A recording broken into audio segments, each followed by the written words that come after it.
Bismillahirrahmanirrahim. Assalamualaikum warahmatullahi wabarakatuh. Sebelumnya perkenalkan, saya Excel dari 10 TKJ 1. Di sini saya akan merangkum kembali materi desain dasar grafis tentang desain grafis.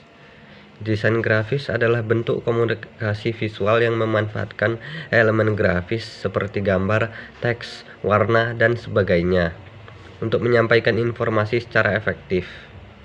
Contoh penerapan desain grafis selain pada kemasan produk diantaranya poster, papan iklan, brosur, logo, dan lainnya.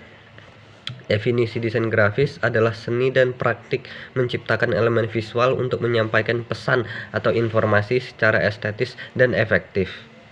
Ada 9 unsur dari desain grafis ini. Yang pertama adalah garis atau line. Garis merupakan elemen dasar yang digunakan untuk membuat bentuk, menciptakan struktur, atau memberikan arah. Contoh garis adalah garis lurus, lengkung, zigzag, atau putus-putus. Garis horizontal memberikan kesan sugesti ketenangan atau hal yang tak bergerak. Garis vertikal memberikan kesan stabilitas, kekuatan, dan kemegahan. Lalu garis diagonal memberi kesan tidak stabil, sesuatu yang bergerak, atau dinamika. Lalu ada lengkung kubah, lengkung busur, dan lengkung arah bebas yang memberi kesan keanggunan dan luas. Lalu ada garis majemuk, yaitu garis zigzag yang memberikan kesan semangat, gairah, tetapi ada peringatan. Lalu lengkung es memberi kesan indah, dinamis, luas, dan lemah gemulai.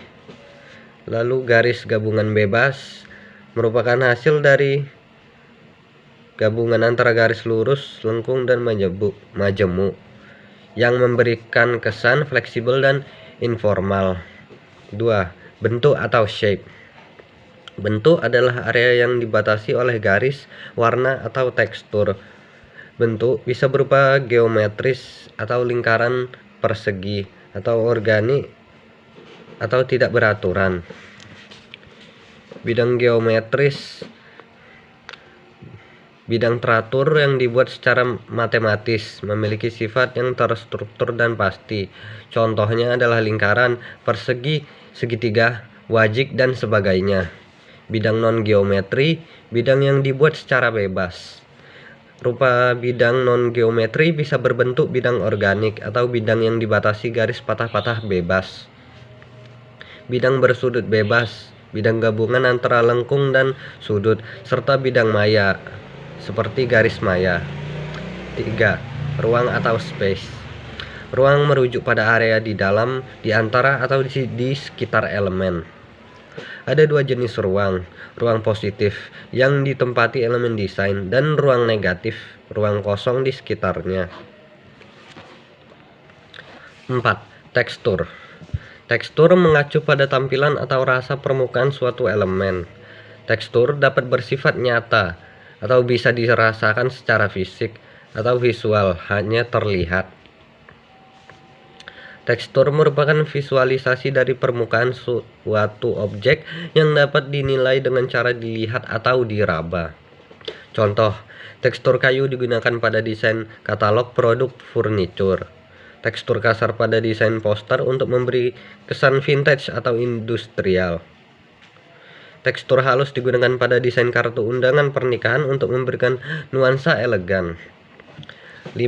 Warna atau color. Warna adalah elemen penting yang memberikan emosi, suasana, dan identitas visual pada desain. Warna terdiri dari 3 sifat utama. Yang pertama hak atau corak, yang kedua saturation atau intensitas, dan yang ketiga value atau kecerahan. Rona. Sifat warna berdasarkan tingkat kepekatannya. Misalnya, merah oranye atau hijau, biru keunguan. Saturasi. Intensitas nada warna yang menunjukkan warna-warna menyala dan supan. Semakin murni warna, semakin tinggi intensitasnya. Kecerahan. Fenomena keterangan dan kegelapan warna. nilai rendah atau warna cenderung gelap, dan nilai tinggi atau warna cenderung terang. Dengan menggunakan ketiga atribut ini, kita dapat mengidentifikasi warna secara akurat dan membedakannya. Ada dua unsur warna, yaitu warna yang timbul karena sinar atau RGB, dan warna yang dibuat dari unsur tinta atau CMYK. Baik, kita lanjut ke judul baru, yaitu prinsip dari desain grafis. Yang pertama ada keseimbangan. Keseimbangan adalah distribusi elemen visual dalam desain untuk menciptakan harmoni. Ada dua jenis keseimbangan. Yang pertama simetris, yaitu elemen ditempatkan secara seimbang di kedua sisi pusat desain. Dan yang kedua asimetris, yaitu elemen ditempatkan tidak sama tetapi tetap terasa seimbang.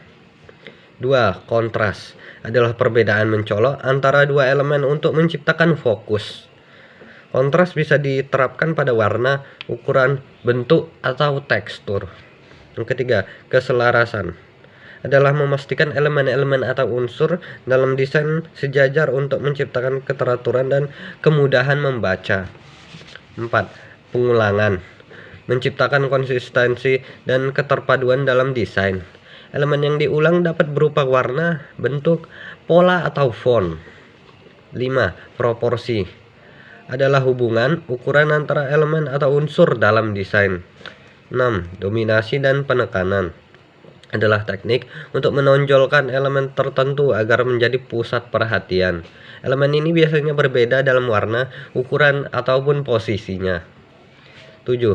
Ritme menciptakan pola visual yang berulang sehingga pandangan mata dapat bergerak secara alami di sepanjang desain. Ritme bisa teratur atau berubah secara bertahap. 8. Kejelasan dan kesederhanaan. Desain yang sederhana mudah dipahami oleh audiens. Elemen yang tidak penting sebaiknya dihindari untuk mengurangi kekacauan visual.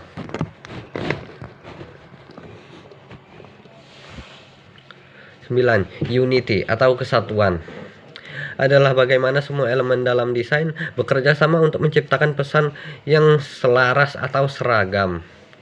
10. Ruang kosong adalah area tanpa elemen yang memberi nafas dalam desain. Ruang kosong membantu menonjolkan elemen utama dan menciptakan kesan bersih. Sekian rangkuman desain dasar grafis dari saya, dan mohon maaf apabila ada kesalahan dalam perekaman, dan sekian, terima kasih.